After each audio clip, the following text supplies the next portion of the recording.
Get up, we're going. Where? Save the world. Oh, is that all? If you've seen my most recent That's a Wrap, then you know I love The Umbrella Academy. The show kicks off when 43 women all give birth to babies on the same day. However, none of those women had been pregnant when the day started. So this one guy named Reginald Hargreaves goes around trying to adopt these kids, and in the end he gets 7, which he names the numbers 1 through 7. Yeah, he's a real great father. These kids have superpowers. Number 1, Luther has super strength. Number 2, Diego can manipulate objects in the air, usually knives.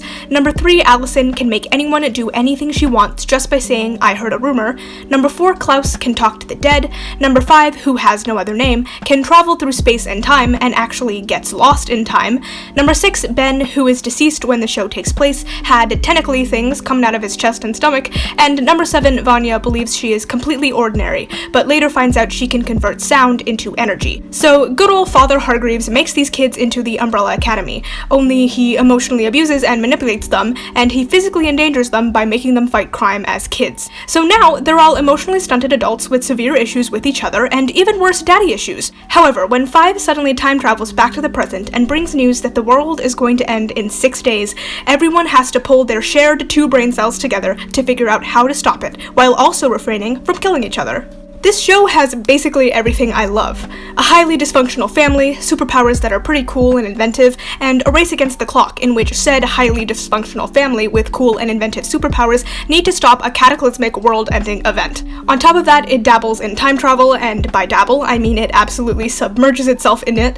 There are some really fun villains, and each character has 3-dimensional layers that make me either want to protect them at all costs or want them to die a horrible death. It's the perfect medley of strange and grounded, hilarious and devastating, and heartfelt and badass.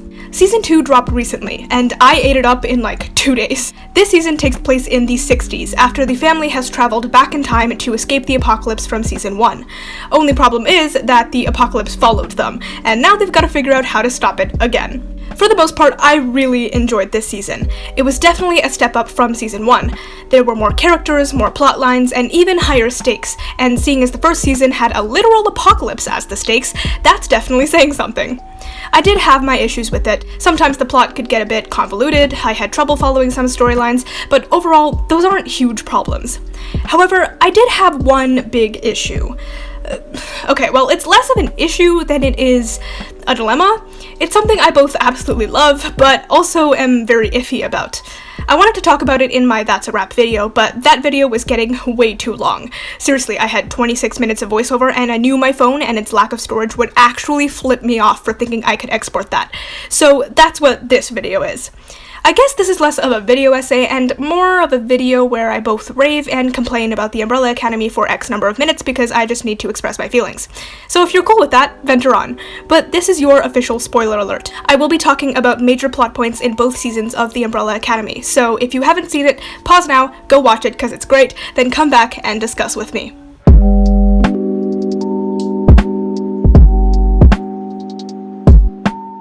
My one big issue with the Umbrella Academy Season 2, which also happens to be something I really liked, was Vanya's amnesia. Let's talk about my problems with it first, shall we? Firstly, amnesia always reminds me of really dumb dramatic Hindi serials because of how often it's used in them. Seriously, if you've ever watched any Hindi serial for any amount of time, you will probably have been subject to a character getting amnesia in the most outlandish and stupid way possible. It's a staple of Hindi serials, and it makes me laugh every time. But obviously, that isn't a real, substantial complaint. That's on me, not the show. And in the long run, I was able to get over it. It was more of an initial shock, followed by uncontrollable laughter, but as I got into the swing of the season, I was able to distance it from Hindi serials. The second reason is much more serious. One of the things I was most excited to see from season 2 was how they were going to deal with Vanya's relationship with the rest of the siblings. In the first season, Vanya believes she's the only one in her family without powers, which made Father Hargreaves isolate her for the rest of the siblings for her entire life. It was awful, so when she gets older, she writes a whole expose book about her experiences growing up in the Umbrella Academy, which doesn't go over too well with the rest of the siblings. This is only the surface of the issues they have as siblings. siblings. Really, the resentment they have for each other, namely Vanya for everybody else, goes back to their childhood when she was never accepted by the rest of her siblings.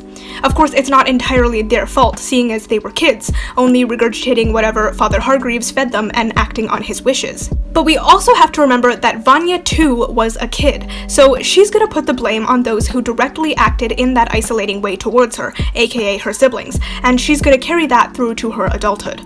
All of this is fantastic, character and plot-wise.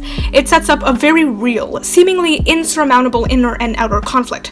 They're trying to save the world, but all have varying levels of resentment for each other, epitomized by Vanya. It also sets up the journey Vanya goes on.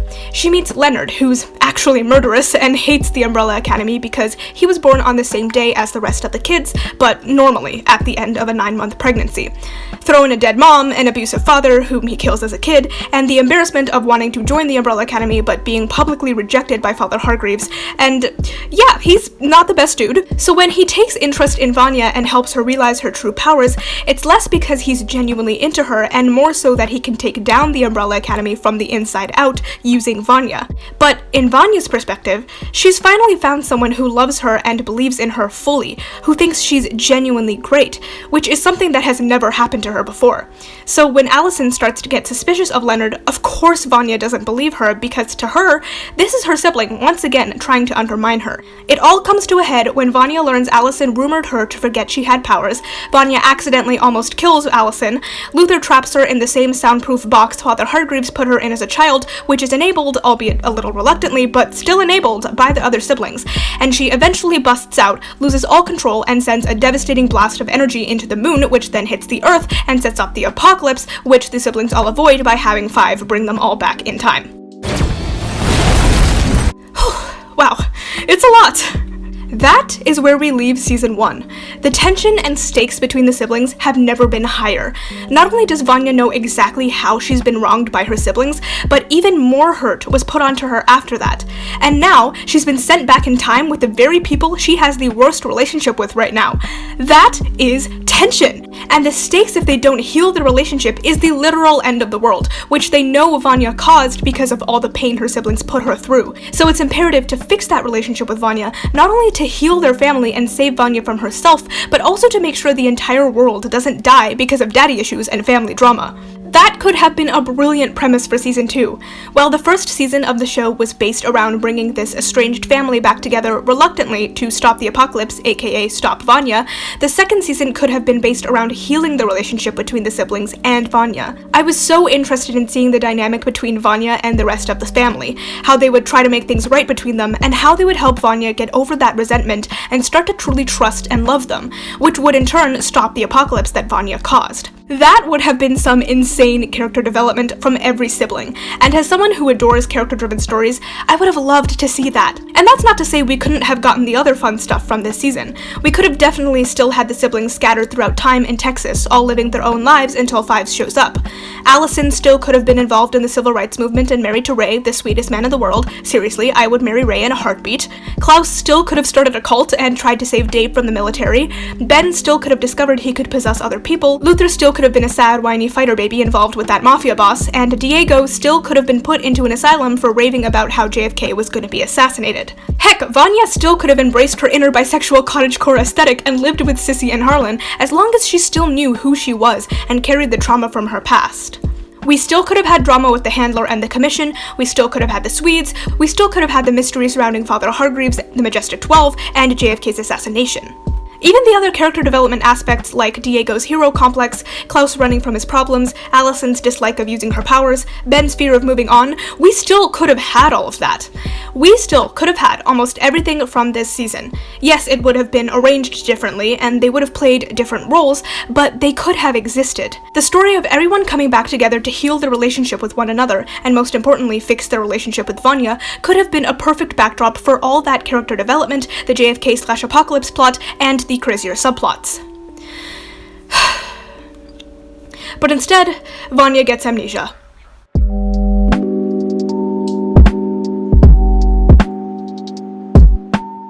Google defines amnesia as a partial or total loss of memory. I define it as a complete erasure of any and all character development. I'm not saying amnesia is terrible in every story ever, and I'm not saying that it isn't genuinely heartbreaking in real life. I'm saying that from a narrative standpoint in this specific story, yeah, I have issues. So Vanya gets amnesia, and to me that basically erases all the development she got from season 1. It takes the abuse, suffering, and isolation her fathers and siblings put her through and throws it out the window. It takes Vanya's constant feeling of never being enough, of never being a true part of the family, and says, "Ha, don't need her," and throws it in the trash. So instead of getting that difficult and very raw story of her siblings trying to make amends and her opening herself up to actually loving them, we get a story of Vanya trying to find a family she doesn't know wronged her because she doesn't remember any of it. She doesn't have any of that trauma or hatred from her past. She doesn't have any of that to work through in this season. Instead, she gets a love story with Sissy, which I'll admit I enjoyed, but imagine if she still had her memories for this. Imagine her battling with herself and her love for Sissy, not only because she's no longer in 2019 and it's not safe for them to be together, but also because the last person she fell in love with turned out to be a psychotic murderer who she then psychotically murdered. Wow, I never thought I'd say that sentence. She doesn't have to work through hatred towards her family or guilt for everything she did. She's just a blank slate, ready to be molded, which makes it so much easier for her siblings to build a rapport with her. Hot take, it's easier to build a friendship with someone when they don't know you royally screwed them over for some 20-odd years, and they don't remember they tried to kill you for it. So they spend this season creating a loving and trusting relationship with each other, not starting from rock bottom, but rather from passing go and collecting $200. I will say that I did enjoy watching them build a good relationship. That scene with Allison, Klaus, and Vanya in the beauty parlor was so fun, and it makes you think about what could have been if their childhood had been different. Seeing her learn to trust them was great, but it could have been so much better if they did start from rock bottom. Eventually, Vanya does get her memories back. After a thwarted runaway attempt with Sissy and Harlan, in which Vanya uses her powers, she gets taken to FBI headquarters and questioned about how she was able to do what she did. Since this is the 60s, the president will be in town in a few days, energy blasted out of her, and also her name is Vanya, the FBI assume she's a Soviet assassin and essentially use shock torture to get information out of her.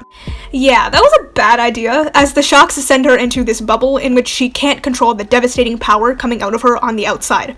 On the inside, though, she's trapped in the past, in the Umbrella Academy, where she regains her memories. She's racked with guilt, finally, and it's eventually Ben possessing her and comforting her that brings her back to reality. Also, Vanya's powers are so terrible that Ben dies.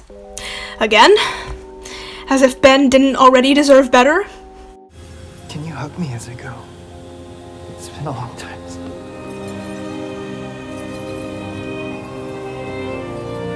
Vanya gets her memories back, so she knows exactly what her family did to her and what she did to them. But by this point, she's already built so many new memories and a healthy relationship with them throughout the course of season 2 that she's ready to forgive them all. And I just feel like it was too easy. It was too easy! Like, take this scene for example. In the last episode, after Vanya has her memories back, she decides she needs to go back to the farmhouse to help Sissy and Harlan, who she transferred some of her powers to when trying to save his life. Long story, just go with it. This is kind of dangerous, seeing as JFK has just been assassinated, and of course the Hargreaves siblings are wanted in connection to it. Also, the Commission, which is the time travel agency, wants them too, for time travel reasons. Again, long story, just go with it. She tells everyone what she's going to do, and no one wants to help her. They all want to figure out the whole getting back to the present problem. Diego even goes so far as to say, "We have other priorities right now." And this hurts, because this is exactly what Vanya's entire childhood was, being brushed off by her siblings because they always thought their problems were more significant. Regardless, Vanya leaves them and heads to her car in preparation of going back to the farmhouse. But before she can drive away, Klaus gets into the car, talking about something or another like he always is, and slowly, one by one, everyone else gets into the car with her, ready to be there for her, and it's so gratifying. For the first time in their entire lives, they are in this, all 7 of them, together. Well, 6 of them, 'cause Ben died. Again. Y'all really had to kill him twice! This is a beautiful scene, and it would not have been as satisfying as it was if Vanya didn't have her memories. If she still had amnesia, this wouldn't mean as much, since she wouldn't remember all those times her family wasn't there for her. Since she has her memories and knows that past, this show of love and support hits harder. However, It could have hit even harder if she never had amnesia to begin with. If she had all her memories from the get-go, this moment would have been the culmination of a difficult journey of healing and making amends, a fantastic 180 in terms of character. So I guess that's my major issue with the amnesia thing. It just makes all the character development easier and, in my opinion, not as satisfying as it could have been.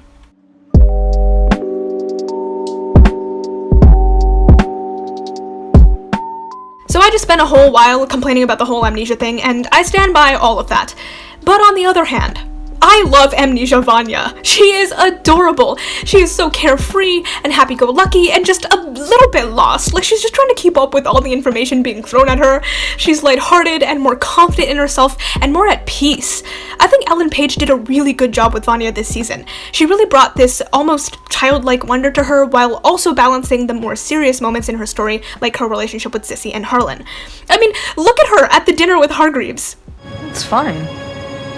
I can handle it. Handle it? Last time you handled it, you Vanya, definitely blew up the moon. What? Vanya,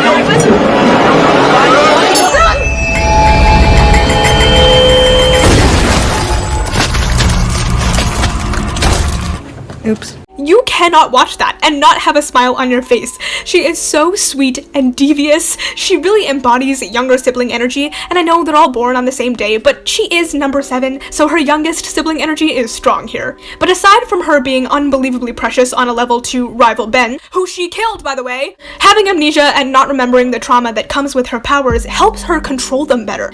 She could never have done what she did at the dinner with Hargreaves in season 1, because her trauma wouldn't let her. It's nice to see Vanya have actual confidence in herself and not be riddled with insecurity like she was in the first season.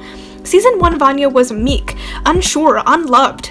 Season 2 Vanya is the complete opposite, and it's refreshing. It's like they're two different people, which, again, ties back to the amnesia. So I love Season 2 Vanya's personality as it is, but I think they definitely could have gotten here or close to here even if she didn't have amnesia. I've heard healing and therapy can work wonders, and I would have loved to see that progression. It's just... knowing that this amnesia plot was definitely the easier direction in which to take Vanya's story makes it feel a little like a cheap cop-out to me. So this fun personality and new version of Vanya came at the expense of what could have been a very deep and difficult character journey. Not to mention that we could have still ended up with this personality if we went on said character journey. And I don't know, okay? I don't know. I don't know what to think.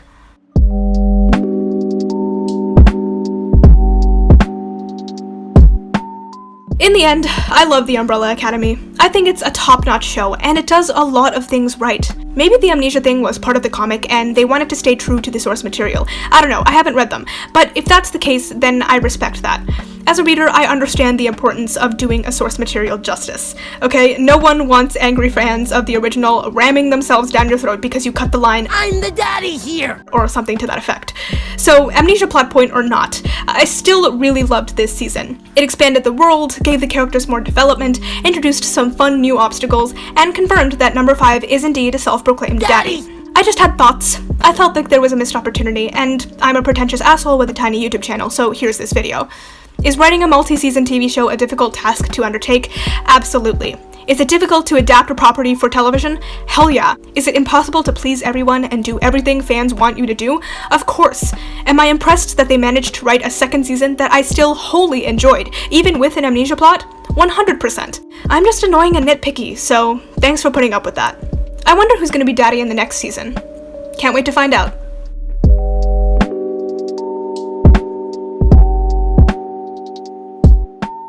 Okay, but they really killed Ben twice. Like, he was already dead, and then you gotta go and make him dead and bring him back as an emo asshole. Like, just leave the poor boy alone.